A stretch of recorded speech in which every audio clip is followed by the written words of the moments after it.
ఈ వీడియోలో ట్విస్ట్ అయితే మామూలుగా లేదు. నాలాగే మీరు కూడా అనుకుంటున్నారో లేదో చెప్పండి. ఈ వీడియోలో పిల్లల్ని చూడండి, చాలా చిన్న పిల్లల్లా ఉన్నారు. అక్కడే నేను పప్పులో కాలేశాను.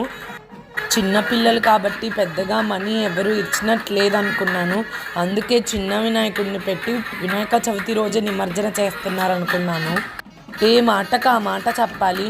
ఆ గొడుగు, ఆ పల్లకి, ఆ వినాయకుడు కనిపించినప్పుడైనా నేను అర్థం చేసుకోవాలి కదా.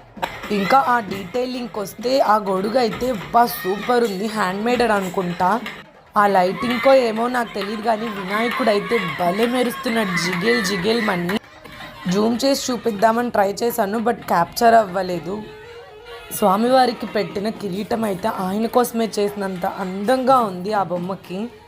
ఇక్కడ ట్విస్ట్ ఏంటంటే, వాళ్ళల్లో ఒక అబ్బాయిని పిలిచి అడిగినప్పుడు, అక్క కలెక్షన్ అవ్వక ఈ బొమ్మను మేము ఊరేగింపు చేయట్లేదు, ఇది పల్లకి సేవ అంటారు అని చెప్పాడు. నాకైతే బాగా నవ్వు వచ్చింది.